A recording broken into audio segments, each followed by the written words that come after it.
Okay, so hi, hello everyone, Hitesh here and today we're gonna talk about the latest released movie called O Romeo जो कि हाल ही 2026 में आई है। किस्मत से मुझे इसका अच्छा प्रिंट मिल गया। So now without wasting any time चलिए डायरेक्टली आते हैं इस कहानी की मेन स्टोरी लाइन की तरफ, जिसकी स्टोरी लाइन बेस्ड है 1994 से। ये कहानी टेक प्लेस करती है मुंबई में। ये वो वक्त था जब मुंबई बम धमाकों से पूरी तरीके से दहल गई थी, यहाँ तक कि अंडरवर्ल्ड भी दहशत में जी रहा था। ये movie mafia queens of Mumbai book से इंस्पायर्ड है। ओरिजिनल कहानी वैसे तो सपना दीदी की है, जो अपने हस्बैंड के मर्डर का बदला लेने के लिए दाऊद इब्राहिम के खिलाफ खड़ी हो जाती है और इस मिशन में हुसैन उस्तरा नाम के शख्स के साथ हाथ मिलाती है। फिल्म में सपना दीदी का कैरेक्टर अफसान कुरैशी यानी कि तृप्ति डिमरी कर रही है, जो कि अपने पति के किलर्स को खत्म करने के लिए एक दूसरे कॉन्ट्रैक्ट किलर को हायर करती है और यहीं से इस कहानी की शुरुआत होती है, जिसकी बिगिनिंग में हम उस्तरा को देख पाते हैं, जो कि अपने शिप के अंदर या फिर कहें कि अपने पर्सनल अड्डे पर बैठ करके एक लड़की का इंतजार कर रहा था। तो बेसिकली उसे प्रोस्टिट्यूशन का बहुत ज्यादा शौक चढ़ गया था। हर दिन उसे कोई ना कोई नई लड़की चाहिए थी। दिखने में कूल लगने वाला ये शख्स उस्तरा जितना ज्यादा बाहर से रोमांटिक लग रहा था, अंदर से उतना ही ज्यादा डेंजरस था। उसके लिए किसी की भी जान लेना कोई बड़ी बात नहीं थी। यहाँ कहानी में हमें पता चलता है कि उस्तरा एक Indian intelligence officer Ismail Khan के साथ काम करता है। उनकी किसी बात को वो नकार नहीं सकता और इस बार इस्माइल के पास उस्तरा के लिए एक बहुत बड़ा प्रोजेक्ट था। एक बार की बात थी जब खान ने उस्तरा की एक बड़े क्राइम सीन से बच निकल करके भागने में मदद करी थी और यही रीजन था कि उस्तरा कभी खान की बात को मना नहीं कर सकता था और यही रीजन था कि आज वो न चाहते हुए भी उसका एक बड़ा काम करने के लिए पहुंचा था। इस शख्स का नाम इब्राहिम था, जो कि जलाल के लिए काम करता था। जलाल वो शख्स है जो कि स्पेन में बैठ करके अपना पूरा माफिया रन करता है। हालांकि पहले उस्तरा भी जलाल के साथ स्पेन में ही काम किया करता था, मगर इनके बीच हुई एक अनबन की वजह से उस्तरा ने उसकी गैंग को छोड़ करके इंडिया आकर के अपना दबदबा बना लिया। अब वो क्या इशू था वो मैं आपको आगे एक्सप्लेन करूंगा। अब यहाँ थिएटर में इब्राहिम बैठा था, उसका एक बहुत बड़ा मूवी का प्रोजेक्ट चल रहा था जिस पर उसने बहुत सारा पैसा लगाया हुआ था। खैर मूवी का रोमांस तो अलग था, लेकिन यहाँ पर रोमियो का एक्शन बड़ा ही दमदार था। उस्तरा ने आते के साथ ही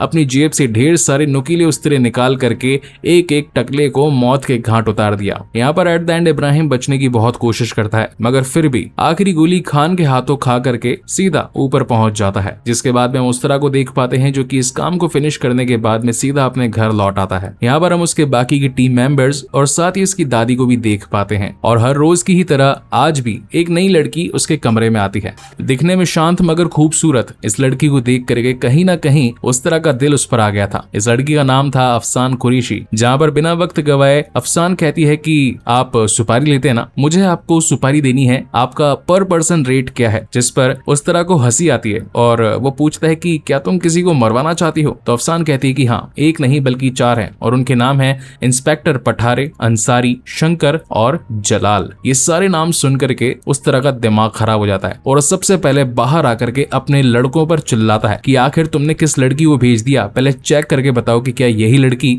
मैंने तुमसे मंगवाई थी। यहाँ पर मैं दुनिया की सिक्योरिटी का काम करता हूँ, मेरा खुद का शिप साला सेफ नहीं है, कोई भी मुंह उठा करके चला आता है और तुम पागलों को पता भी नहीं है। वो अफसान से भी पूछता है कि आखिर तुम यहाँ पर पहुंची कैसे। जहाँ पर अफसान बताती है कि वो जो चाची है ना, जो कि बिरयानी बड़ी ही अच्छी बनाती है, मैं वहां पर काम किया करती थी, उन्होंने ही मुझे आपके बारे में बताया। मगर गुस्से में आया उस तरह उसे यहाँ से निकल जाने के बारे में कहता है। अगली सुबह जब उस तरह की आंख खुलती है, वो अपने पंटर लोगों के साथ में आज की न्यूज़ वगैरह रीड कर रहा था कि देश दुनिया में क्या खबर चल रही है, तो इसकी नजर नीचे बैठी अफसान पर जाती है। वो ये सोचने लगता है कि ये लड़की इतनी ज्यादा डेस्परेट कैसे है, रात को भगा दिए जाने के बावजूद भी मेरी एक हाँ का इंतजार करने के लिए रात भर से वेट कर रही थी। इसीलिए गम खाकर वो उसे अपने शिप पर बुला लेता है। उस तरह का पूछना था कि चलो मान लो अगर मैं तुम्हारे कहने पर इन चारों को जान से मार दूंगा तो बदले में मुझे क्या मिलेगा? जिस पर अफसान अपना एक छोटा सा गहनों का पोटला उसे देती है, जिसे देखने पर उस तरह कहता है कि ये काफी नहीं है, इसके लिए एक बड़ी रकम लगती है। तो अफसान कहती है कि ज्यादा पैसा तो मेरे पास में नहीं है, कोई बात नहीं, ये काम मैं खुद कर लूंगी, बस मुझे एक गन दे दो। जिस पर उस तरह का कहना था कि क्या तुझे गन चलाना आता है? तो वो कहती है कि आता तो नहीं है, मैं सीख लूंगी, क्या तुम मुझे सिखाओगे? जिस पर उस तरह कहता है कि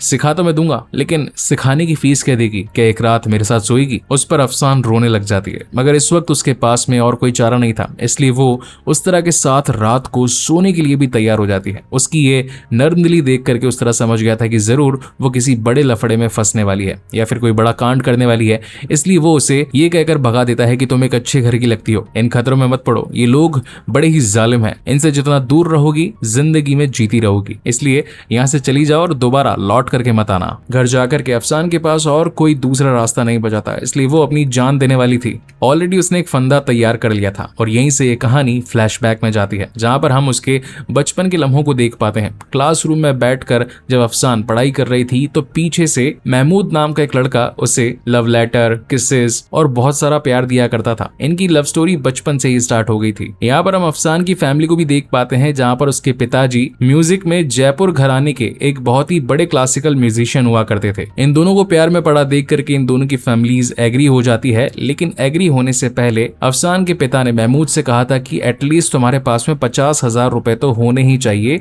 ये निकाह कंप्लीट करवाने से पहले, और इसके लिए तुम्हारे पास में 6 महीनों का वक्त है। जिस पर महमूद कह करके जाता है कि 6 तो क्या, मैं ये काम 3 महीनों में ही कर दूंगा, और वो अगले 3 महीनों में 50,000 ले भी आता है। और इसी शर्त पर अब इन दोनों की शादी भी हो जाती है। शादी के बाद में महमूद अफसान को मुंबई ले आता है, जहां पर वो काम किया करता था। यहाँ पर हम व्यूअर्स को पता चलता है कि महमूद जलाल के अकाउंट्स को हैंडल किया करता था, और अब जैसा कि वो एक बहुत बड़ा गैंगस्टर था तो यहाँ पर अफसान उसे उसका काम छोड़ देने के बारे में कहती है, और कहती है कि जो 50,000 भी तुम लेकर के आए हो वो किसी इलीगल काम से ही आए हैं, इसलिए मैं चाहती हूँ कि तुम उसका काम अभी के अभी छोड़ दो, और अगर इस काम को नहीं छोड़ सकते तो फिर मुझे छोड़ दो। इस बात को सुनकर के महमूद सोच में पड़ जाता है, क्योंकि उसे सिर्फ एक को चूज करना था, इसलिए वो फाइनली सिर्फ अफसान को चुनता है और इस नौकरी को छोड़ने के बारे में सोचता है। हालांकि अगले दिन जब वो काम छोड़ने की बात करता है तो जलाल और उसके बाकी के इंडियन कमेटी को ये बात पसंद नहीं आती, और इसी वजह से वो अपनी टीम मेंबर्स के साथ में महबूब को जान से मरवा डालता है। यहाँ फोन पर जब अफसान को एक खबर मिलती है कि महमूद जो कि काम छोड़ने के लिए जलाल के पास में रिक्वेस्ट करने के लिए गया था, लेकिन जलाल ने उसकी रिक्वेस्ट डिनाई कर दी और उसे वहीं पर जान से मार दिया। इस बात पर गुस्से में आई अफसान जलाल के ऊपर केस ठोक देती है।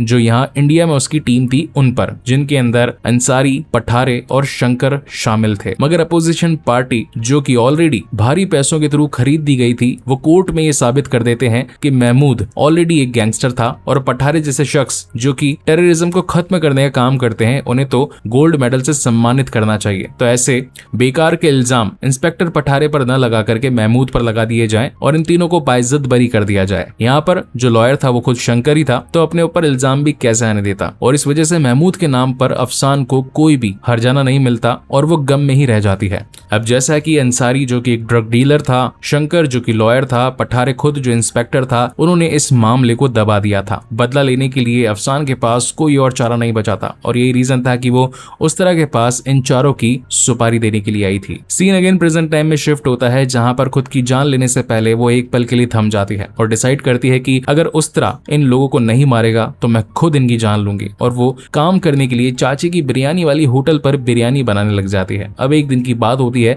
जहां पर उस तरह अपने कुछ दोस्तों के साथ में एक बड़ा ऑर्डर देने के लिए आया था, मगर ऑर्डर बनने में टाइम था, इसलिए वो किचन में चला जाता है, जहां पर उसकी मुलाकात अफसान से होती है और वो पूछता है कि क्या अभी भी तुम्हारा माइंड में वो ख्याल है, मगर अफसान उसका कोई जवाब नहीं देती। वो तो बस अपना काम करके बिरयानी उसकी डिक्की में रखने वाली थी कि तभी उसकी नजर डिक्की में पड़ी एक गन पर पड़ जाती है। चुपके से अफसान उस गन को उठा लेती है।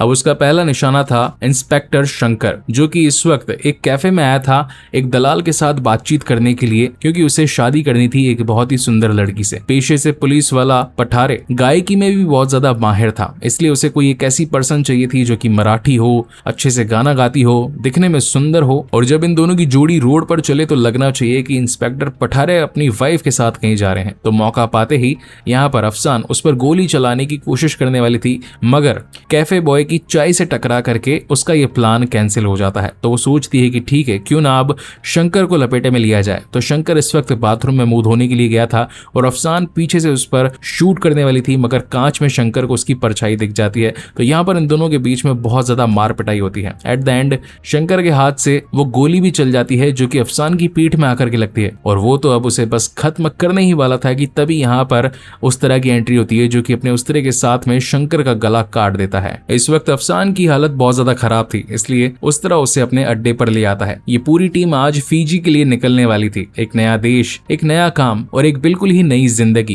क्योंकि खान के दिए गए काम से अब उस तरह और उसकी टीम परेशान हो गए थे। हर वक्त जान का खतरा और ऊपर से ज्यादा पैसा भी नहीं मिलता, इसलिए उन्होंने फीजी जाने का डिसाइड किया था। मगर अफसान के इस कांड को होता देख करके, उसकी इस दिलेरी को देख करके उस तरह का मन पिघल जाता है और अब वो उसके बदले लेने के लिए तैयार हो जाता है और अपना फीजी का प्लान कैंसिल कैंसिल कर देता है। और अब ऐसा बहुत दिनों तक चलता है जहाँ पर अफसान की बॉडी भी रिकवर होने लगती है और कहीं ना कहीं अब अपना उस्तरा भी अफसान को अपना दिल दे बैठा था। कुछ ही दिनों में अफसान उस्तरा और उसके बाकी दोस्तों के साथ घुल मिल जाती है। वो उनके साथ बैठ करके कैरम खेलने लगती है। वहीं उस्तरा उसे बंदूक की शूटिंग वगैरह भी सिखाता है कि कैसे उसे होल्ड करते हैं, कैसे क्लिप को डाउन करते हैं, कैसे मैगजीन में गोलियां भरते हैं और कैसे निशाना लगाते हैं। अब ऐसा करते करते दिन आगे निकलने लगते हैं। एक वक्त ऐसा भी आया था जब अफसान पूरी तरीके से रिकवर हो गई थी। उसे ये समझ में आ गया था कि किसी की जान लेना कोई बच्चों का खेल नहीं, इसलिए वो अब ये पूरा प्लान ड्रॉप कर देती है। तब उस्तरा उसे एक बात बताता है कि क्या तुम जानती हो बचपन में मेरा नाम उस्तरा कैसे पड़ा? एक बार किसी ने मेरे बाप को मेरी आंखों के सामने काटा था। वो इंसान हर बार एक पर्टिकुलर नाई की दुकान पर जाकर के अपनी शेविंग वगैरह बनवाता था। तो पहले मैंने वहां पर काम सीखा और सिर्फ उसका इंतजार किया। फिर जिस दिन वो मेरे हाथ लगा मैंने उस तरह से सर से लेकर के घुटने तक उसे खोल डाला। पोस्टमार्टम की रिपोर्ट बनाने वाला डॉक्टर भी बोलने लगा कि आखिर जिसने भी इसे मारा है वो किसी आर्टिस्ट से कम तो नहीं है। तब से मेरा नाम उस तरह पड़ गया। पता है मैं आखिर वो खून कर कैसे पाया? क्योंकि मेरे अंदर एक आंख थी। मैंने अपने पिता को अपनी आंखों के सामने मरते देखा था। क्या तुम जानना चाहती हो कि तुम्हारे पति उन लोगों ने कैसे मारा? जहां पर हमें फ्लैशबैक में दिखाया जाता है कि किस तरीके से एक एक करके इन सभी लोगों ने महमूद को भगा भगा करके कुत्ते की मौत मारा। इन बातों से अफसान का गुस्सा भड़क जाता है और वो अगेन अपने इस मिशन को अंजाम देने के लिए तैयार हो जाती है। अब एक दिन की बात होती है जहां पर उस तरह की टीम को पता लगता है कि जलाल इल्लीगली ISI के लिए इंडिया बॉर्डर से यानी कि काठमांडू में एक रेलवे ट्रैक के सुरंग से एक बहुत बड़ी डिलीवरी लेने वाला है। और जलाल तो पहले से ही उस तरह की हिट लिस्ट पर था, इसलिए वो उसे रोकने के लिए अकेला ही निकल पड़ता है। हालांकि उसके साथ में अफसान भी थी, मगर बाकी की टीम भी उसके साथ कद्दू की तरह चिपकी हुई थी, इसलिए वो भी उस तरह का साथ निभाने के लिए पहुंच जाते हैं। एंड देन आता है एक बहुत दमदार एक्शन सीन जहां पर जलाल के गन स्मगलिंग वाले लोग और उस तरह की पूरी टीम भिड़ जाते हैं। लेकिन जैसा कि स्मगलिंग वाले लोग ज्यादा थे तो वो यहाँ पर उस तरह को पकड़ लेते हैं। ये बात सीधा स्पेन में जलाल तक पहुंचती है, जहां पर वो बड़ा ही खुश हो रहा था क्योंकि उसका एक पुराना दुश्मन जो पकड़ा गया था। मगर उसकी ये खुशी गम में बदल जाती है क्योंकि मौजूदा अफसान जो कि अभी तक पकड़ में नहीं आई थी, उसे गन चलाना आ गया था और वो एक मशीन गन से बहुत सारे लोगों को जान से उड़ा देती है। वहीं पर मौका रहते उस तरह भी बाकी सारे लोगों पर भारी पड़ता है। स्पेन में बुल फाइट काफी ज्यादा फेमस होती है जो कि इंसान की हिम्मत और दमखम को दर्शाती है। यहाँ पर जलाल ने खुद इस बुल फाइट में उतर करके एक बहुत भारी भरकम बुल को ललकार दिया था। जलाल की इमेज शो करती है कि वो कितना ज्यादा दमदार है, बाकी लोगों में उसका कितना दबदबा है और वो कोई भी काम करने से पहले डरता नहीं है। लेकिन जब उसे खबर मिलती है कि उस तरह उसके हाथों से निकल गया और उसने उसकी पूरी टीम को भी खत्म करके स्मगलिंग वाला माल भी रोक दिया, इस वजह से जलाल को बहुत ज्यादा गुस्सा आ जाता है। यहाँ सीन अगेन उस तरह पर शिफ्ट होता है। उसके बाकी बहुत सारे लोग जान से मारे गए थे। इस बात से अफसान को बहुत ज्यादा बुरा लगता है और वो इसका जिम्मेदार खुद को ठहराने लगती है। उसका सोचना था कि मुझे सिर्फ मेरा बदला लेना था, लेकिन किसी और के इतने सारे लोगों को मरवाना उसके प्लान का हिस्सा नहीं था। इसीलिए रात को ही वो उस तरह से दूर हो जाती है ताकि खुद के प्लान को खुद अंजाम दे सके। मॉर्निंग में जब उस तरह की आंखें खुलती है तो वो अफसान को गायब पाता है। तब वो समझ जाता है कि जरूर अब वो वापस कभी लौट कर नहीं आएगी। यहाँ पर सीन स्पेन में शिफ्ट होता है जहां पर जलाल को बहुत ज्यादा गुस्सा आ रहा था क्योंकि उसके स्मगलिंग का माल जो रुक गया था। यहाँ इंडिया में उसकी बातचीत inspector Pathare, drug smuggler Ansari और बाकी के मेंबर्स से होती है, जहां पर वो अब एक बहुत बड़ा ड्रग का माल खाली 3 महीनों के ही अंदर रेडी करके इंडिया से स्पेन मंगवाना चाहता था। हालांकि अमाउंट ज्यादा था। अंसारी कहता भी है कि इतना बड़ा माल डिलीवर करने में टाइम तो लगेगा, एटलीस्ट 6 महीने तो दो, मगर जलाल उसे वो सारा काम 3 महीनों में खत्म करने के लिए बोलता है। यहाँ पर हम उसकी वाइफ राबिया को भी देख पाते हैं जिसकी दिमागी स्थिति इस वक्त हिली हुई थी और उसका रीजन ये था कि जब वो पेट से थी तब जलाल के भाई को उस तरह ने जान से मारा था आंखों के सामने और इसी वजह से उसका मिसकैरेज भी हो गया, जलाल का भाई भी खो गया और उसकी दिमागी स्थिति भी हिल गई। तब से वो अलग अलग कलर्स को अलग अलग ड्राइंग में बनाती रहती है और जलाल बस अपनी वाइफ को ठीक करने में लगा हुआ था। यह अपना आशिक बना उस तरह जो कि किसी भी कीमत पर अफसान को ढूंढना चाहता था, इसलिए वो आकर के चाची जी से मिलता है जहां पर वो काम किया करती थी।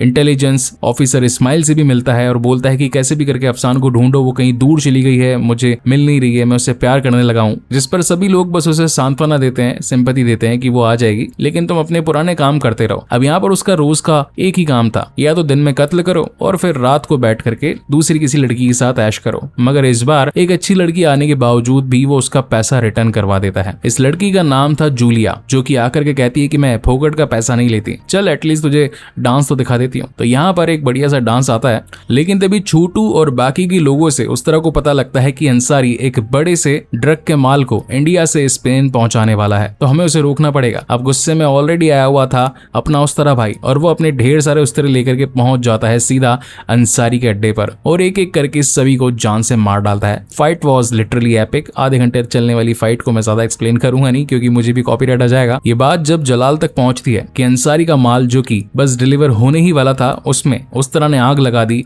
इसलिए अब वो बहुत ज्यादा गुस्से में आ जाता है और अब सिर्फ और सिर्फ उस तरह को खत्म करना ही उसका फाइनल एम्बिशन हो गया था। अब एक दिन की बात होती है, मुंबई में गणपति विसर्जन का वक्त था और यहाँ पर पठारे अपनी वाइफ के साथ अंसारी से मिलने के लिए आया था। जब उस तरह की नजर पठारे की वाइफ पर पड़ती है तो उसका दिमाग खराब हो जाता है, क्योंकि वो और कोई नहीं बल्कि अफसान कुरैशी खुद थी, जो कि इस वक्त एक मराठी के गेटअप में आकर के पठारे की वाइफ बनी फिर रही थी। तो बेसिकली यहाँ पर अफसान प्रीति नाम की एक लड़की बनकर के पठारे से शादी कर लेती है ताकि अपना बदला इन बाकी बचे लोगों से ले सके। और इसी गणेश विसर्जन की आड़ में उसकी उंगली में एक छोटी सी कील जैसी डिजाइन बनी हुई थी, जिसकी वजह से वो अंसारी को वहीं भीड़ भगदड़ के अंदर मार पाती है और यहाँ पर उसका एक और बदला पूरा होता है। वो जोरदार चिल्लाती है, जहां पर पठारे आकर के अपनी वाइफ को संभालता है और सीधा घर ले जाता है। और यहाँ पर हमें एक फ्लैशबैक दिखाया जाता है, जहां पर इस्माइल खान खुद अफसान कुरैशी को हायर करवाता है एज अ मराठी लेडी, ताकि वो इस देश के गुंडों या फिर कहीं के क्रिमिनल्स को खत्म करने में उसकी मदद कर सके। उसी ने ही चाची को